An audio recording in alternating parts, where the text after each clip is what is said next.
Véritable success story de la radio Espace Guinée, les grandes gueules, détentrices des meilleurs scores radio en Guinée, de la meilleure émission talk show, a donné le créneau horaire du départ au bureau et du retour à la maison, récoltant depuis des années consécutives le titre d'émission la plus écoutée en Guinée, toutes catégories confondues. Un grand total de plus de 5 millions d'auditeurs ont été fidèles au talk show Les GG, diffusé jour après jour sur toutes les stations du réseau Adafo Média de 9h à 10h30, un exploit qui restera longtemps dans les annales de la bande FM en Guinée. Merci de nous rejoindre dans cette émission. Vous nous écoutez à la radio du côté de Lola Centre, mais aussi de Yomu et de Zérékoré Centre. Merci de nous rejoindre dans la deuxième partie de cette émission. À Cancan, vous nous recevez sur place sur 99 modulation de fréquence, notre antenne régionale, 99.7 en FM, en bande FM, du côté de Labé, mais aussi du côté de Kakandé. Dans un instant, on poursuit cette émission avec notre invité par téléphone, M. Antoine Kila Ifono. Et un peu plus tard, on appellera aussi M. Ahmed Kourouma du parti Groupe, donc, qui va aussi s'exprimer sur cette actualité. Et on le rappelle, la communauté qui s'y vend debout contre une décision du président Alpha Condé. À l'issue d'une réunion hier, elle a redemandé donc à Roger Patrick Milimono, on va vérifier tout cela dans un instant avec notre invité par téléphone. Elle aurait donc demandé à Roger Patrick Milimono de refuser d'occuper le poste de ministre de l'élevage. À l'origine de cette situation, la nomination de Oye Guilavogui, l'ex-ministre des Transports à la tête du ministère de l'Environnement, des Eaux et Forêts, poste ministériel auquel Roger Milimono venait d'être nommé à la constitution du gouvernement Kassori le 26 mai dernier. Question, qu'est-ce qui justifierait cet appel de la communauté qu'ici? On pose la question dans un instant donc à M. Antoine Kila Ifono et un peu plus tard donc à M. Ahmed Kourouma qui va nous rejoindre par téléphone dans cette émission. L'autre gros sujet dans cette émission, les conclusions provisoires d'une récente mission d'inspection qui a visé l'Office guinéen de publicité font état des montants de plus de 24 milliards de francs guinéens à justifier et de 14 autres milliards à rembourser. Une situation qui fait dresser les cheveux aux premiers responsables de cet établissement public à caractère commercial et industriel. Ces derniers s'y opposent et dénoncent la procédure qui a prévalu à cette inspection. Ils pointent notamment le non-respect du principe du contradictoire. Quelle est leur part de vérité dans ce dossier? On pose la question dans cette émission. Monsieur Paul Moussa Diawara, directeur général de l'OGP, il va nous rejoindre dans une dizaine de minutes dans ce studio. Qu'est-ce qu'il raconte? Quand toi tu commences à dénombrer les ministres, vous avez 2 ministres, vous avez ceci, tu participes à exacerber le débat communautaire. Pardon? Ouais, mais bon, on parle pas de Koundara. Ce que je veux dire, justement, on s'offusque de cela. Koundara, chez ta mère. Chez ma mère, moi je ne suis pas, je ne veux pas rentrer. Le plus haut cadre de Koundara, c'est le chef de cabinet du ministère de la fonction publique. Je ne veux pas rentrer dans ce débat. Je refuse de rentrer dans ce débat parce que tout simplement, le premier responsable de tout ça, le premier responsable de toutes ces revendications communautaires, à Roland, toutes ces revendications de poste à Roland communautaire, c'est le président de la République. C'est lui qui a dit qu'il faut un sous-sous à la primature, il faut un forestier à l'Assemblée nationale, il faut qu'il y ait tel nombre de ministres malinqués, il faut que je regarde, est-ce que Gekedou et Massanta qui fait le poids politique, qui a voté pour moi le plus, et donc je choisis un fils de telle région si j'ai eu beaucoup plus de pourcentage aux dernières élections, voyez-vous. Donc les nominations ne se font pas sous base de compétences. Parce que je vais vous dire, il y a des préfectures aussi qui s'agitent. C'est le cas de Kérouane qui n'a pas eu de ministre depuis 2010. Mais arrêtez ça. Mais c'est lui qui crée cela. Arrêtez ça. Pourquoi tu ne veux pas entendre? C'est lui qui a créé cette situation. Arrêtez de faire cette publicité de mauvais goût, parce que moi je veux dire aujourd'hui, il faut dire aux Guinéens une chose. Il faut dire aux Guinéens que ce débat... On est dans le débat. Laisse-moi dire une chose. Il faut dire aux Guinéens que ce débat lié au choix de poste à Roland communautaire, c'est un débat de mauvais goût. C'est un débat qui nous glisse directement vers un pays qui bientôt va connaître des situations politiques. Attends, permets-moi de dire, des situations politiques compliquées. Donc, je veux dire, il faut faire attention. Le débat communautaire est non seulement un mauvais débat, nous avons déjà suffisamment les coordinations au dos qui ont complètement pourri l'atmosphère sociale et l'atmosphère politique dans notre pays. Il ne faut pas en rajouter. Moi, je ne pointe pas du doigt forcément la communauté qu'ici. La communauté qu'ici n'a fait que prendre l'exemple sur ce que d'autres... dans une brèche qui était largement ouverte. L'exemple sur ce que d'autres communautés ont déjà amorcé depuis le début. Et le premier responsable, c'est le président de la République. Voilà. Allez-y, Ahmed.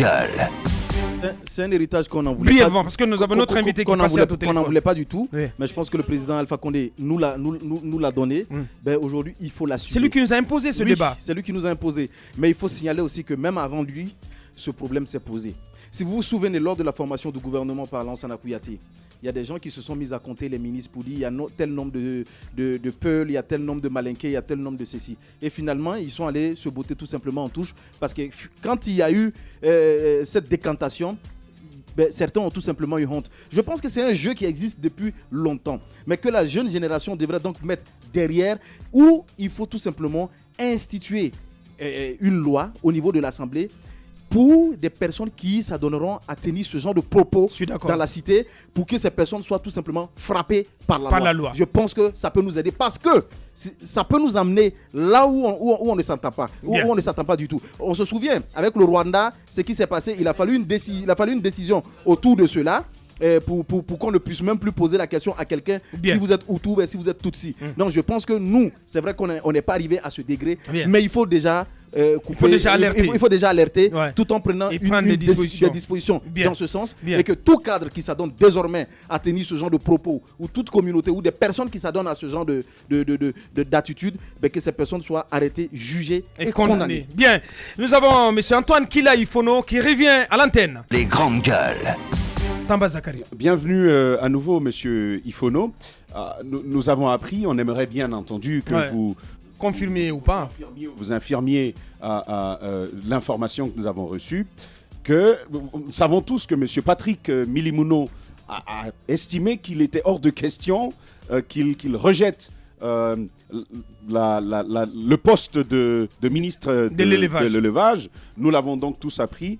Mais la communauté aurait demandé à M. Patrick de choisir entre le poste de ministre et la communauté à laquelle il appartient. Est-ce que vous confirmez vous lui aurez une telle démarche? Voilà, vous lui aurez demandé de démissionner. Oui, exactement. On a demandé à M. Patrick de démissionner par le fait, comme je l'ai dit dans un premier temps, mais je vais juste vous dire que ça, c'est notre volonté, c'est notre souhait qu'il démissionne. Ça, c'est la première des choses. La deuxième des choses, je vais vous dire, je vous ai écouté longtemps, j'ai écouté tous les commentaires que vous avez eu à faire. Je ne suis pas président d'un parti politique en Guinée, je ne gère pas un parti politique, je ne suis pas militant d'un parti politique. Le problème communautaire, l'assise communautaire pour un homme politique est fondamental. Que ce soit en Guinée, que ce soit aux États-Unis, que ce soit en France. Alors qu'on nous dise ici que les Kissiens ont fait ceci, les Kissiens ont fait cela, à longueur de journée, ce qui se passe, vous-même, espace, vous voyez, c'est pas à moi que vous allez poser cette question. Je n'ai pas envie de répondre à cette question parce que ça se vit au quotidien. Les nominations se font sur la base ethnique, ça se fait sous le poids de la personne. Nous avons tous écouté un moment ici. Je vais prendre l'exemple de prendre l'exemple de monsieur Kridi Bangoura qui voulait être député en ce moment à l'UFR. Je sais encore qu'il est de l'UFR. Monsieur Ifono, il dit qu'il fait un déferlement humain parce qu'il sait qu'il a une base qui le soutient. Alors pourquoi ne voulez pas que les Kissiens disent qu'on ne peut pas soutenir Patrick? On le soutiendra, on le soutient parce Monsieur Ifono, sauf que Patrick lui n'est pas ne suit pas votre logique forcément. Mais il est libre, c'est un citoyen, il est libre. Bien, voilà. Il se considère tout simplement comme un Guinéen tout court. Et voilà, il est engagé, il engage sa propre. Alors, Monsieur Ifono, la question que je vais vous poser, Monsieur Ifono. Bien, on va s'écouter, Monsieur Ifono. Monsieur Ifono, j'espère. Est-ce que vous parlez au nom de toute la communauté qu'ici? Ça, c'est ma première question. La deuxième question, où est-ce que vous étiez lorsque le chef de l'État composait sa liste, lorsqu'il faisait ce casting? Est-ce que la communauté que vous représentez, vous avez démarché pour que Patrick soit inscrit sur cette liste des ministres? Est-ce que vous avez fait les démarches? Moussa Moïse, oui? Excuse-moi, dans aucun pays, quelqu'un a démarché pour être... Vous ne démarchez pas. Non, c'est incroyable. Non, mais monsieur Ifono, vous n'avez pas démarché pour que monsieur Patrick soit nommé ministre. Vous allez démarcher pour qu'il n'accepte pas un poste ministériel? Tous les ministres qui n'ont pas donné de résultats, même en France, à partir de leur base, qui n'ont pas pu faire de mobilisation aux législatives, ont démissionné. Bien, dernière question, Moussa Tamba, on va le laisser. Monsieur Ifono, vous semblez asseoir votre démarche sur des exemples qui ont précédé le cas Patrick. Ma question, elle est bien simple. Est-ce que parce que l'exemple existe, est-ce que parce que il existe, vous décidez de le suivre, même si c'est un mauvais exemple, dans le cadre de la République que nous partageons tous? Mais si c'est dans le cadre de la redevabilité, chacun est obligé d'être redevable. Ma question, elle est bien simple. Elle est bien simple. Vous avez cité des exemples. On peut bien les citer naturellement. Le Mandingue a sa communauté, elle a son organisation. Alpoulard, c'est pareil. Mais est-ce que vous qui décriez ce système-là, ce matin, on vous voit recourir au même système pour parvenir à vos fins. Est-ce que vous trouvez que c'est cohérent? Est-ce que c'est une démarche cohérente, monsieur Ifono? Pour appartenir à cette communauté, le péché d'Adam, là, vous allez me dire. Bien. Alors, dernière question. Quelles peuvent être les conséquences politiques de cet acte du président de la République au pays qu'ici? Dites-nous tout. Monsieur Patrick, il engage sa personne, il n'engage pas l'assise communautaire. Donc, oui, qu'allez-vous faire alors? Qu'allez-vous faire? La question, est-ce que vous allez sanctionner cet acte du président aux prochaines élections? J'ai envie de poser cette question toute bête à monsieur Ifono. Vous venez de dire vous-même que monsieur Patrick n'engage pas la communauté. Alors nous, ici, en tant que Guinéens globalement pris, on ne comprend pas votre démarche d'aller mettre la pression sur lui pour lui demander de démissionner alors qu'il ne vous engage pas. Vous le dites vous-même. Il n'y a aucun problème, mais les retours aussi en termes de décision, nous on les a, c'est personnel. Bien, monsieur Antoine Kila Ifono, porte-parole de la communauté Kissi. Il était en direct dans cette émission. Merci monsieur d'avoir répondu à nos questions. Radio Espace, les grandes gueules. Leur spécialité, c'est la démesure totale. Tant qu'ils ne changeront pas, nous ne changerons pas non plus. Les grandes gueules, à suivre tous les jours sur la radio d'opinion. Radio Espace. Dans un instant, on s'invite du côté du parti groupe d'où nous attend M. Ahmed Kourouma, donc, qui est vice-président de ce parti, le parti dirigé par M. Papakoli Kourouma, qui va aussi avoir son mot à dire sur cette actualité. Dans une dizaine de minutes, dans 10 minutes exactement, dans moins de 10 minutes d'ailleurs, on reçoit notre invité dans ce studio, M. Paul Moussa Diawara, directeur général de l'OGP. On le rappelle, les conclusions provisoires d'une récente mission d'inspection qui a visé l'OGP font état d'un montant de plus de 24 milliards de francs guinéens à justifier et de 14 autres milliards à rembourser. Et donc une situation qui fait dresser les cheveux au premier responsable de cet établissement public à caractère commercial et industriel, M. Paul Moussa Diawara, dans un instant dans cette émission. Allez-y Moussa, avant qu'on donne la parole à M. Ahmed. Une politique on vient d'écouter, complètement saugrenue, parce que des gens profitent de cette situation qui existe pour tenir des discours aussi pernicieux que ce discours que je viens d'entendre de la part de ce Ifono. Moi, je suis assez scandalisé ce matin. On va tous disparaître. Quand je dis on, je parle de cette république.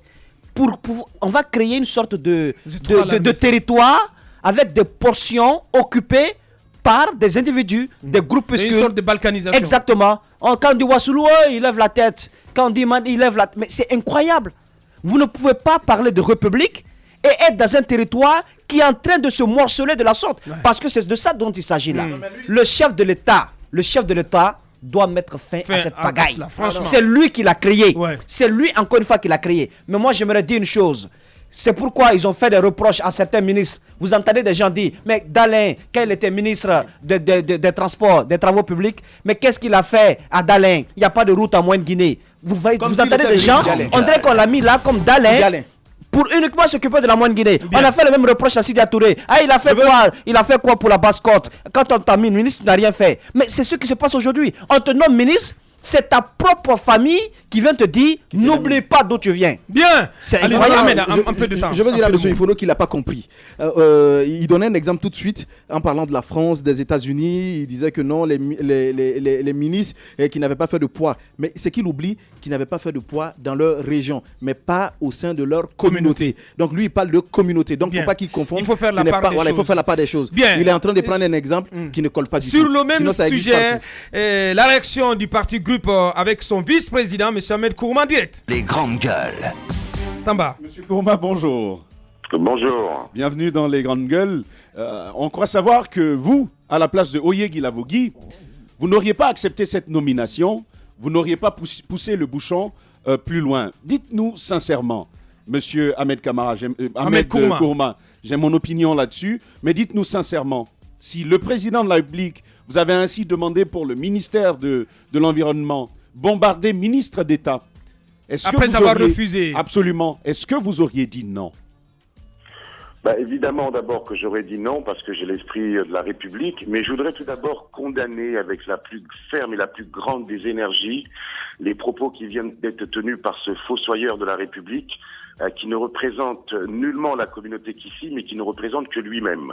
Ça, c'est ma première intervention. Ensuite, oui, j'aurais refusé parce que nous sommes dans une déliquescence de l'État. Malheureusement, je vous suis depuis hier et je trouve que vous avez à 100% un sans faute au niveau de vos différents commentaires. Je suis en phase et en empathie complète avec vous et avec Roby, parce que je considère que ce gouvernement est malheureusement à 99% constitué de Oyé.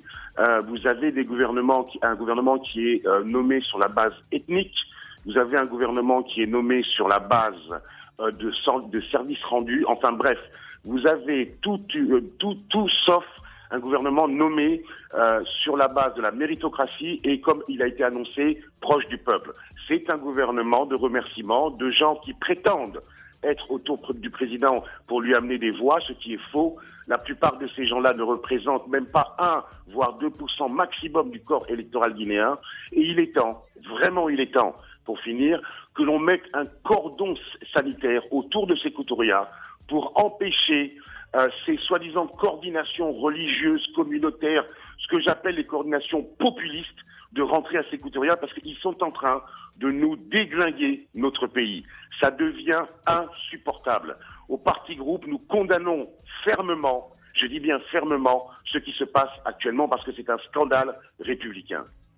Alors, que faites-vous de l'appel de la communauté qu'ici, à l'endroit de Roger Patrick Milimono, à ne pas prendre le poste de ministre de l'élevage, donc à démissionner, à quitter le gouvernement? Écoutez, j'invite M. Patrice Milimono à rentrer dans ce gouvernement s'il en estime être capable, s'il en a les compétences. Lorsque l'on est nommé à un poste ministériel, lorsqu'on est appelé à défendre son pays, à travailler pour son pays, on s'y prête et on y met toute son énergie. Donc je m'inscris en désaccord total avec ce qui a été dit par ce monsieur qui ne représente encore une fois que lui-même. J'invite M. Patrice à rentrer dans ce gouvernement et à y apporter, comme on dit, sa pierre à l'édifice. C'est ce que moi, en tant que républicain, je lui conseillerais de faire. Bien, Ahmed Kourouma du parti Groupe dans la peau du républicain ce matin. Il était en direct dans cette émission. Merci, M. Kourouma. Merci d'avoir répondu à notre invitation. Politiciens véreux, fonctionnaires corrompus, promoteurs immobiliers voyous, justice passive. La Guinée devient-elle mafieuse ? Les grandes gueules d'Adafo Média ne lavent pas plus blanc, mais vous permettent de défendre votre pays en vous informant. Avec les grandes gueules d'Adafo Média, dénoncez les turpitudes, nous garantissons le secret des sources. Envoyez vos documents à espacefmguinée.info, rubrique Contact. Les grandes gueules d'Adafo Média ou le socle de la liberté d'expression en Guinée.